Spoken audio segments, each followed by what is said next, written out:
Johnny master నా మీద లైంగిక వేధింపులకు పాల్పడ్డాడు, నన్ను మతం మార్చుకోమని ఫోర్స్ చేశాడు అంటూ తన కింద అసిస్టెంట్ కొరియోగ్రాఫర్గా పనిచేస్తున్న ఒక యువతి ఇప్పుడు కంప్లైంట్ ఇచ్చినటువంటి నేపథ్యంలోనే ప్రముఖ కొరియోగ్రాఫర్ అయినటువంటి స్వర్ణ గారు దీని మీద స్పందించి స్వర్ణ మాస్టర్ ఇన్ని సంవత్సరాలు నువ్వు ఎందుకు బయటికి రాలేదు, ఇన్ని సంవత్సరాలు ఈ అంశాన్ని ఎందుకు నువ్వు పోలీసుల దృష్టికి కానీ మీడియా దృష్టికి కానీ తీసుకురాలేదు అనేటువంటి ప్రశ్ననే ఆవిడ లేవనెత్తారు. ఏంటి దీనికి కారణం ఏంటి, దీన్ని ఎలా చూడాలి?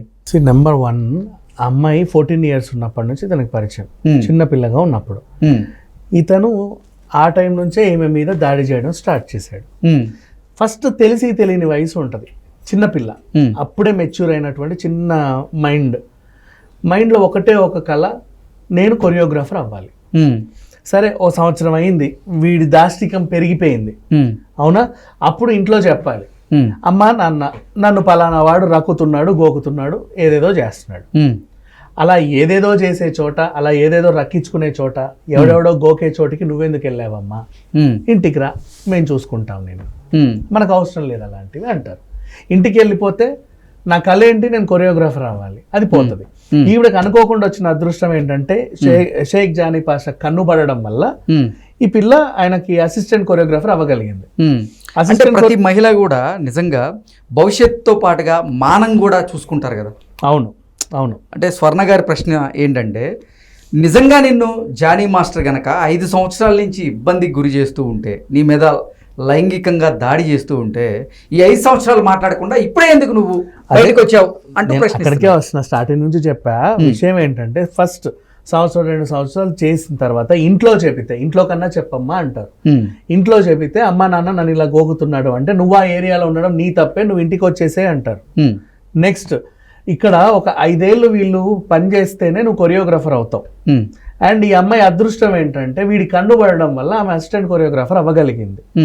సో ఈ జానీ భాషా దగ్గర నెక్స్ట్ లెవెల్లో అసిస్టెంట్ కొరియోగ్రాఫర్ అవ్వడానికి సిద్ధంగా ఉన్న వాళ్ళు బోల్డ్ మంది ఉంటారు శిష్యులు.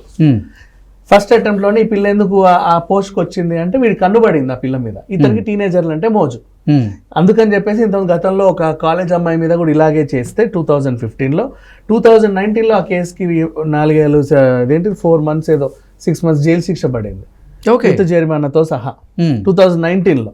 ఈ 4 ఏళ్ళు అంటే అంత గ్యాప్ వస్తుందిలే ప్రతి కేసుకు అని చెప్పుకొని ఈ పిల్ల మీద ఆయన యాజ్ యూజువల్ గా మళ్ళీ కన్నేశాడు. ఆమెను అనుభవించాలనుకున్నాడు.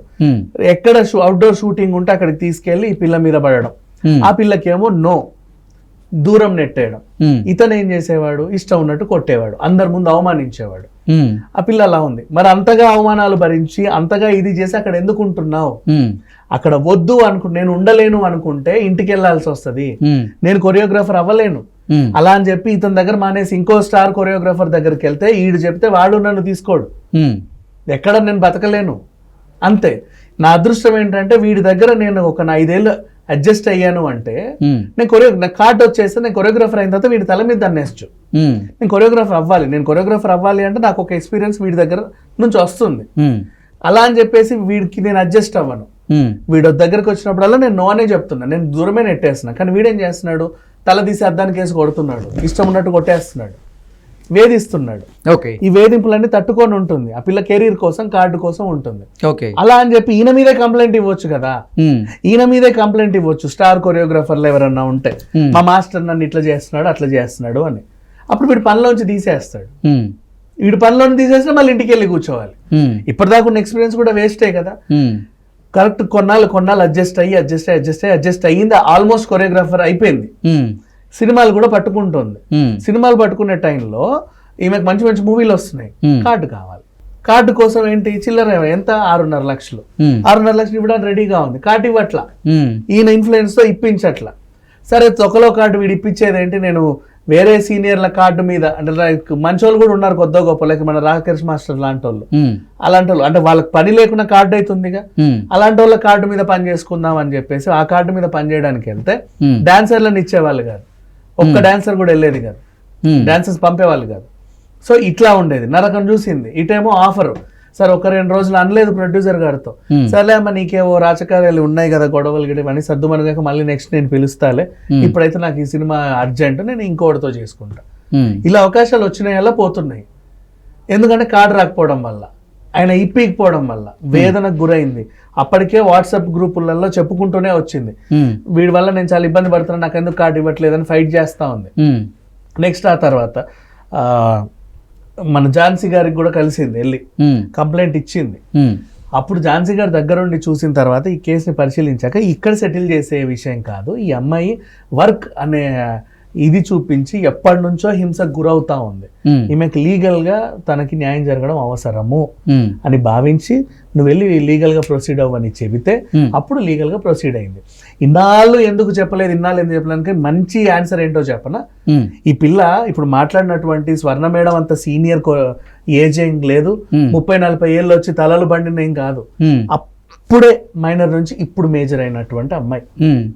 ఇంత ఎందుకు అప్పుడు చెప్పలేదు, ఎందుకు ఇలా చేయలేదు అంటే అప్పుడు భయపడింది, దేనికో భయపడింది, కెరీర్ కోసం భయపడింది. అట్లెందుకు భయపడవు, అట్లా చెప్పొచ్చు కదా, ఇలా చెప్పొచ్చు కదా అంటే ఈ ఆలోచనలు ఇట్లా కూర్చొని ఈ కేసు గురించి ఆలోచించే వీళ్ళకి వస్తున్నాయి. ఆ పిల్ల చిన్న పిల్ల, ఆమెకు రావు, ఆమె మైండ్కి అలా అనిపించలా. నువ్వు ఆలోచించినట్టు ఆ పిల్ల ఎందుకు ఆలోచించాలి? నీ అనుభవానికి నీకున్న మెంటల్ ఇది వేరు, ఆమెకున్న మెంటల్ కండిషన్ వేరు. ఆ పిల్ల ఇంతే, ఆ పైగా ఆ మెంటల్ కండిషన్ రోజు గాయపడతా ఉంది, భయపడతా ఉంది. అది సంగతి. సో తను అంతవరకే ఆలోచించగలిగింది. అందుకు తన్ని తాను ప్రొటెక్షన్ చేసుకుంటా ఇదే ఎక్కడైనా సరే ఈయన దగ్గర నుంచి బయటకు వచ్చి కార్డు తీసుకుని నేను కొరియోగ్రాఫర్ అవ్వాలి.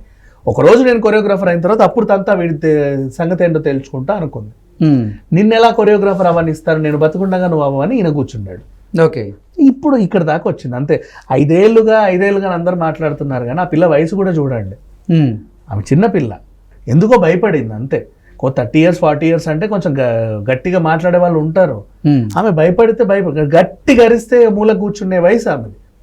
అంతేగాని ఎక్కడ అవకాశాలు పోతే మళ్ళీ ఇంట్లో వాళ్ళు నన్ను ఇంటికి తీసుకెళ్తారు అంతే.